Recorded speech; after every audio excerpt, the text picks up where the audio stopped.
Welcome to another Tuesday Tech Talk. Today we have our very own Jared, who is going to talk to us about how to give effective feedback. I know we had actually a recent Tech Talk by Pete that also did about feedback, so hopefully this will be, if you like this Tech Talk or want to know more about feedback, you can go check out the YouTube channel, and you should be able to find that one as well if you want to watch that one again. But without further ado, here's Jared with feedback. Thank you, Joe. Can y'all hear me okay? Okay, sweet. Hello, for those who don't know me, my name is Jared, and I'm going to talk to you today about how you can deliver more effective feedback. Thank you all for spending your lunch break doing this. I know there's a lot you could do. You could go outside in the sun, but I really appreciate you coming to listen to this. So normally you see this sort of thing at the end of presentations, a resources list. But I wanted to put it at the front of this one because I really want to emphasize that with everything that I talk about in this presentation, I'm really standing on the shoulders of giants here. These resources are where I get a lot of the thoughts that I have about this. The first one is Manager Tools. It's a podcast, and the fellows who do it have been doing it for basically as long as podcasts have been around, like 13 years or something. And they talk a lot about giving effective feedback in organizations. And it's not just for managers, it's for everybody. The second one is a book, Radical Candor. For all the pivots in the audience, you've probably talked about this with your manager or you've heard about this book. It's another great resource where they talk a lot about how to apply these principles in organizations. And then the last one is How to Win Friends and Influence People. Not too much of that book appears directly in this talk, but it's a book I recommend to everybody. It's the most important book I think that I've ever read, and definitely is worthwhile. It can teach you a lot of things about how to deal with people in interpersonal relationships. So without further ado, let's talk about feedback. So how to define feedback? I think it'll help to start out with an example of what I would consider effective feedback. You say, hey, can I give you some feedback? When you show up late to stand up, it sends a message to clients that our process is just not that important, and it makes it hard for us to deliver the overall value. Can you do that differently in the future? So feedback kind of looks like this as a general algorithm. When you do X, then something happens. Thank you for positive feedback, something that we want to see them do more of. Or when you do X, then Y outcome. Could you do that differently next time?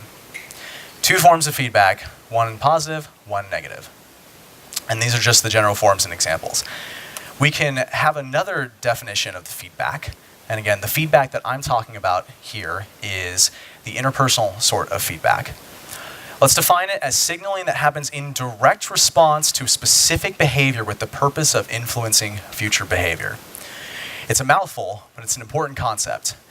And the three things I want to highlight is direct response to a specific behavior and having the purpose of influencing future behavior. Ultimately, the reason that we give feedback is that we want to influence future behavior.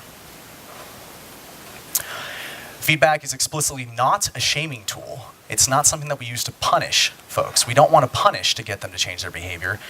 We want to make it clear how they can change or do more of something good. And it's also not a reporting tool. So feedback is not strictly something that we do to report someone's performance to an organization. It is an improvement tool first and foremost. So we talked about what it is. Why does feedback matter? To answer this question of why this interpersonal sort of feedback that I'm talking about matters, let's consider the whole of what Pivotal delivers as a value to clients. What we do is we bring to them principles of TDD, pairing, retrospectives, and UCD, user-centered design. All of these things try to insert more feedback as a process to your software team. That's the value that we want to deliver. And why do we think those things matter? Well, for test-driven development, it's great to have the process of red, green, refactor. It lets me know when I make a change to my production code, did that make things better? Did that make things worse? Did we go red? Did we go green? It's constant feedback as to the health of our software, and that's why we want it. And this interpersonal feedback that I'm talking about can deliver a lot of those same benefits too.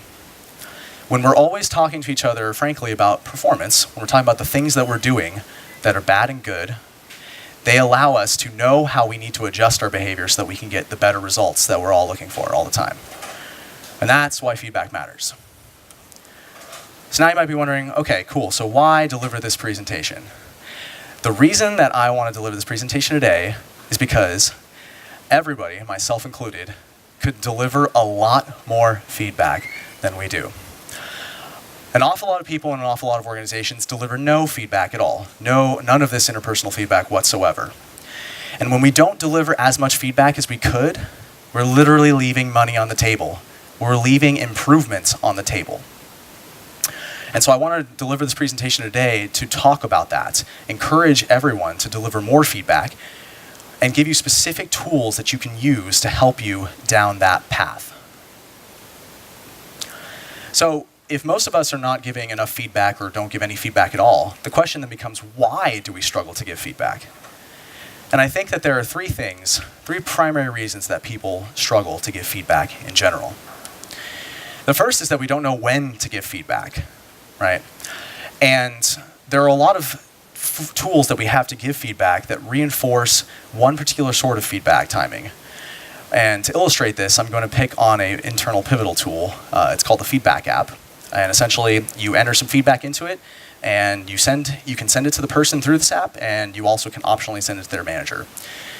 Everyone that I know that has used this app has used it as sort of like I'll use it at the end of a project to give someone feedback. And at Pivotal, a project could be 3 months, 6 months, a year, right? If that's the feedback loop that you're getting from your teammates, that's just not fast enough. And the feedback app, to some extent, is encouraging this. Now, that's not to say that it's bad to give that feedback. Obviously, that's better than none at all. It's just that we want to make sure that we are focused on giving more frequent feedback than we often do. So if you don't know when to give feedback, just give it more than what you're giving it, and you'll be making an improvement. The other example of this in organizations, and I have this in my career as well, is sometimes the only time you ever get feedback is in annual performance reviews. Sometimes that's the only time that people ever get feedback. And again, the purpose of feedback is to adjust future behavior, to do more of the things that you do well, to do less of the things that you don't do so well, and to make those crystal clear to you as you go through your career. And so only hearing once annually about that's not often enough. Again, it's a lot of money left on the table that we could be improving our performance in that time frame. Okay, the second reason that that we don't give enough feedback is that we don't know how to give it effectively. And the reason that we don't usually know how to give it effectively is no one teaches us how to give feedback. It's never a course in school. It's often not something that we talk about in the professional setting, even though it's so critical. And that's part of why I wanted to do this presentation today, is to start the discourse of how you give feedback effectively. And obviously here, we've been doing a lot of stuff in the last especially 6 months, and Pete's talk that Joe mentioned is another great example of that. How can we get people talking about how to give feedback more, and how can we teach them how to give feedback when they want to? And the last reason that people don't give enough feedback, and I think that everyone's going to smile and nod when they hear this, is that it's kind of awkward giving feedback, right? If I were to come up and say, Aaron, can I give you some feedback? So when you don't take the time to explain to me while we're coding why you're naming a function a certain way or implementing it a certain way, it really leaves me left behind. Can you please do that differently in the future? So some of you probably cringed a little bit even as I was giving just, an example for the purposes of this talk. It feels really uncomfortable to give feedback. There's no denying it. So it's important to acknowledge that and talk about how to mitigate that. And I think that the reason that a lot of people have a hard time giving feedback and find it awkward is that, yes, there's this little pinch, particularly when you're giving negative feedback. And we think of that little pinch sometimes a little bit too much the way we think of the pinch that you give someone when they don't wear green on St. Patrick's Day, right? So there's a tradition in St. Patrick's Day where you have to wear green, and if you don't wear green, then you are subject to being pinched. I remember I was first told about this back in kindergarten or something like that. Now, obviously, when we think of this tradition, we think of that pinch not as this lovely thing that we do to make sure that someone is more encouraged to wear green next year. It oftentimes just feels mean and more punishing than anything else. And that's a lot of times how we think of the pinch that comes from feedback. And I want to reframe that. Instead of thinking of it this way, we need to think of the feedback that I'm talking about, this interpersonal feedback, as more of the new feature that you see in some cars of just this lane departure warning, where when you're starting to sort of veer out of your lane, your car can sense that and give you a little warning to just let you know, hey, you're veering out of your lane, might want to adjust that. Friendly, unintrusive, clear as to what needs to happen, specific, and of course it's a hell of a lot better than veering all the way into the other lane and bumping into the wall or something. This is how I want us to think about feedback. Behavior focused, specific, actionable, relevance, and focused on adjusting your behavior. So, the question you might be asking now is, how might I start to work my way towards more effective feedback? And that's what we're going to jump into next. Like a lot of my talks, I want y'all to walk away from here with specific action items that you can take and start practicing right away. And today I happen to have 4. And let's just dive right into the first one. Action item number 1, give feedback as soon as feasible. So earlier I said that one of the barriers to giving feedback is that we don't know when to give feedback. And this is a direct response to that. Give it as soon as it's feasible. Now, I chose the word feasible very specifically and carefully. Let's recall back to the definition of feedback that you give its indirect response to a specific behavior and that its purpose is to influence future behavior. So let's take that definition and let's break this down when we think about what it means to give feedback as soon as feasible. It's not when it's convenient, because it almost never will be super convenient to give feedback. Now that's one thing that the feedback app that I mentioned earlier tries to mitigate, is by turning it into this asynchronous thing, it increases the convenience of it, right? I don't think that we should optimize for convenience of the person giving feedback when we think about giving feedback. It makes it too easy to just dodge it altogether.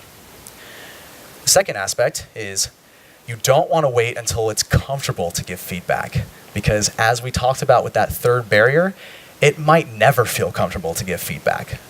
So don't let that be the bar for when you give feedback, is as soon as it feels comfortable to do so. So don't wait until it's convenient and don't wait until it's comfortable. However, remember that the purpose of feedback is to alter future behavior. So you want to make sure that whoever you're giving feedback to is in the right state of mind when you give them that feedback. So an example of a violation of this would be when it's 2:59 and someone is sprinting down the hallway trying to get to a meeting on time. That is not the time to stop them and say, hey, Paul, can I give you some feedback? This thing that happened this morning, real quick. No, Paul is worried about, I got to get to this meeting. I got to get on my hangout. My God, I hope the people that were in there before have already cleared out. He's got other stuff on his mind, right? That's not the time to give feedback. He might not be ready to receive it and actually process it and think about what he's gonna do with that feedback. And the second example is you don't want to give feedback in the middle of a meeting where everyone can see. And there's 2 reasons why. Remember that feedback is not a shaming tool.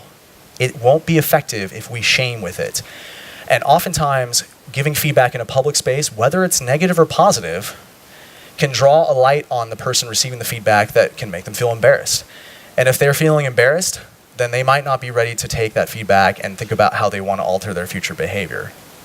The second reason that we don't want to do it in the middle of a meeting is, as important as I argue that this organizational feedback system is, every individual piece of feedback is sort of small. We want it to be small and frequent.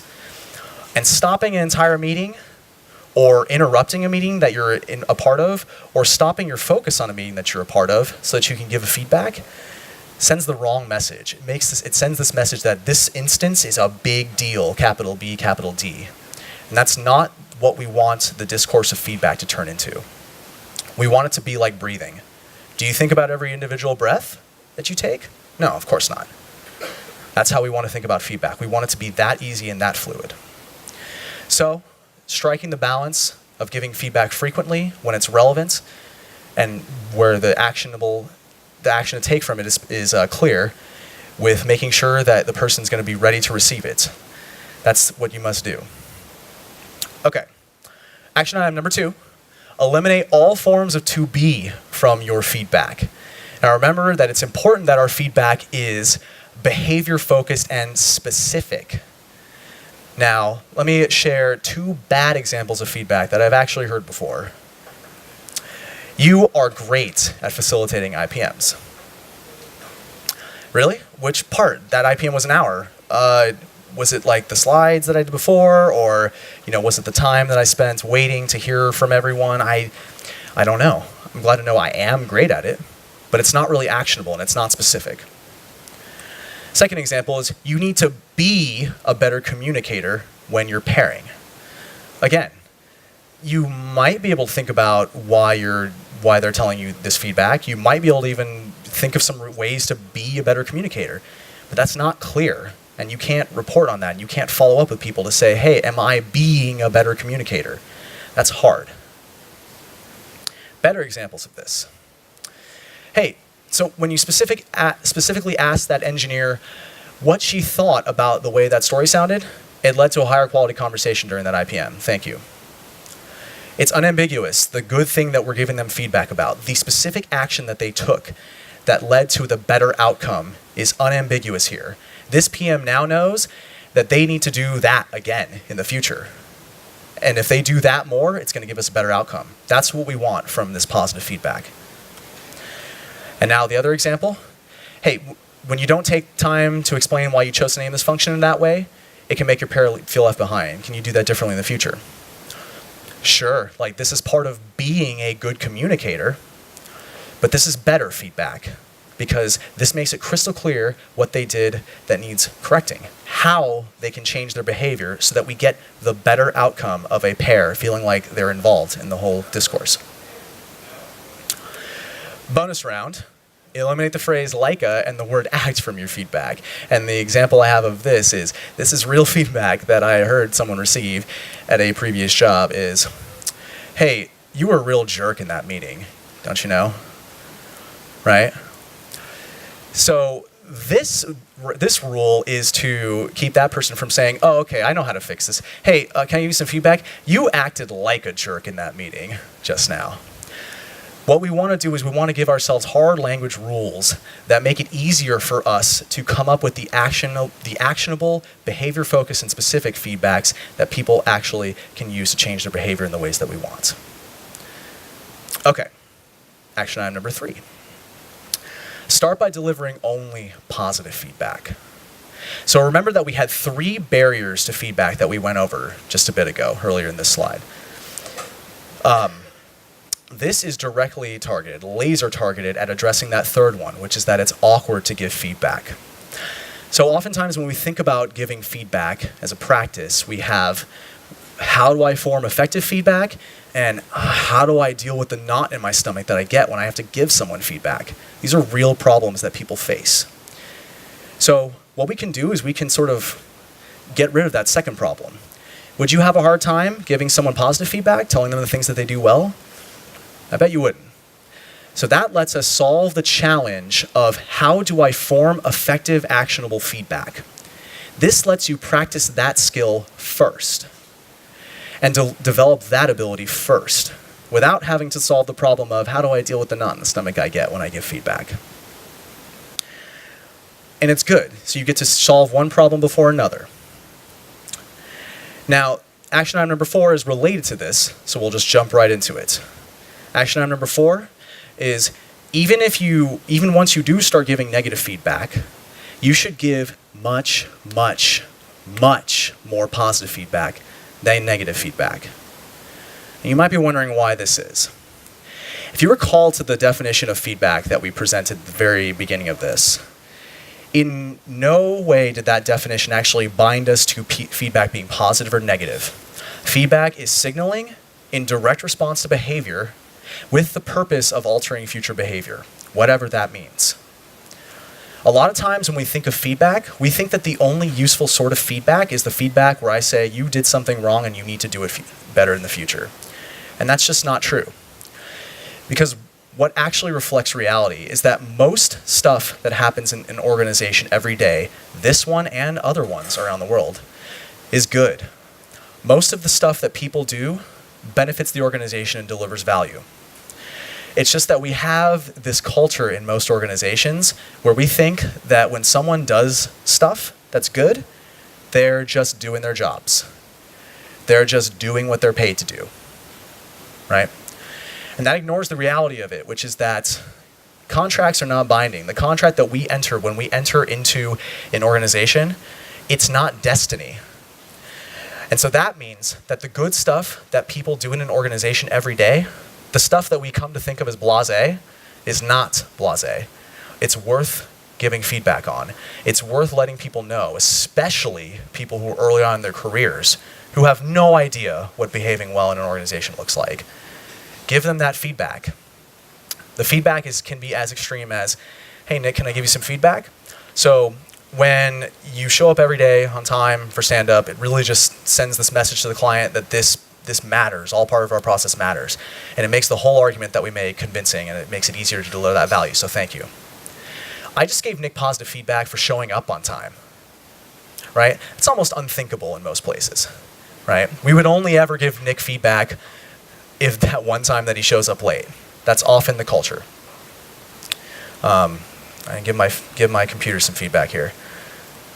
Don't do that. Thank you. Right. I'm not saying that I want the work environment to turn into a sanguine, happy-go-lucky place where everybody's smiling all the time when really underneath, I'm not saying any of that stuff. And oftentimes, I shared this slide with a friend, and he kind of said that to me. He's like, isn't that how it comes across? And the argument that I'm making here is that when we deliver much more positive feedback than negative, we are getting closer to reality, which again is that most of the stuff that you do every day is good, and it's worth giving positive feedback for, so that we encourage each other to do more of that good stuff that we do. And to tie a ribbon on all of this, if you give more positive feedback than negative, guess what? Every relationship that you have becomes stronger. It becomes more built on trust. Because when you give someone 10 specific pieces of positive feedback, no longer do you just have to say that you have their best interest in mind. You're actually showing it. And that means that the one time you have to give them some negative feedback, they're less likely to get defensive because they have that understanding, because you've proven it to them that you have their best interest in mind. And that when you give them feedback, you're thinking about the future. You're thinking about how to make them better. You're thinking about how to make your team better. And that's what we want to emphasize in any organization. So, in summary, we want to make feedback easier so that we give each other more of it. So these are 4 action items. Take one of them, take all of them. You can start practicing them right away. Number 1, give feedback as soon as it's feasible. That keeps it relevant, makes it more likely to be specific, and the most important thing is that it lets that person that you're giving the feedback to think about how they can adjust their behavior right away, thereby giving us a chance at getting all the benefits that feedback can offer.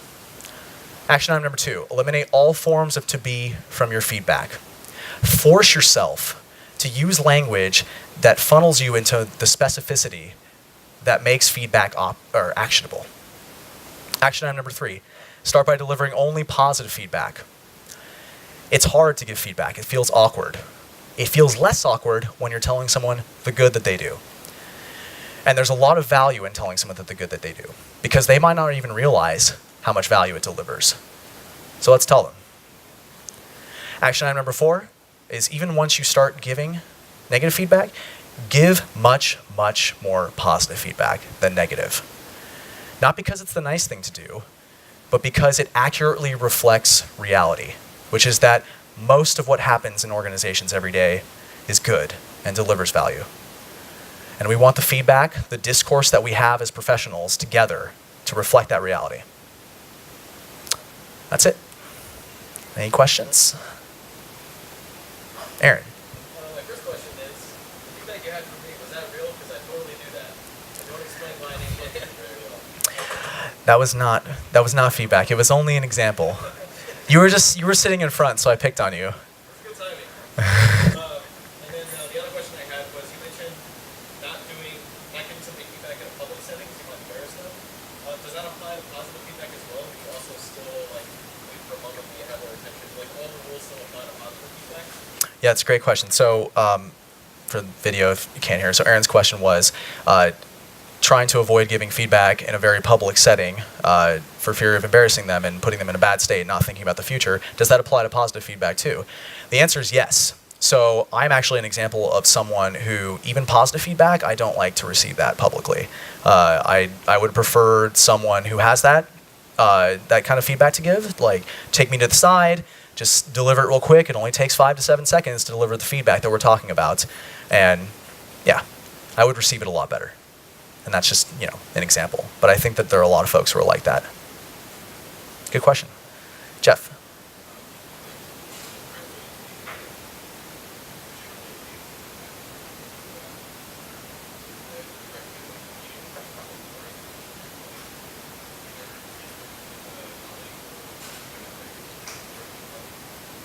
Right. So Jeff's question is, a lot of times retrospectives are the way that we give each other feedback, just because it's kind of a natural falling out of the process. So would you want, if you have feedback for one specific person, would you deliver that outside the context of the retro? I say yes. Again, because of the giving feedback as soon as feasible. Unless that thing happened like right before retrospective, you probably have a lot of opportunities to give that person that feedback outside the context of retro. It's a good question. Any other questions? Yes. Is there any such thing as too frequent feedback? So the question is there any such thing as too frequent feedback? I suppose in theory, yes. However, I have never seen it. Again, the problem that I have seen all throughout my career is that we just don't talk to each other about how to adjust performance. So I would say that that's a valiant goal to shoot for, is to go give so much feedback that someone feels compelled to say, maybe not so much feedback. That's a good question, though. Any other questions? Okay. Thanks, y'all. I appreciate you listening to the talk.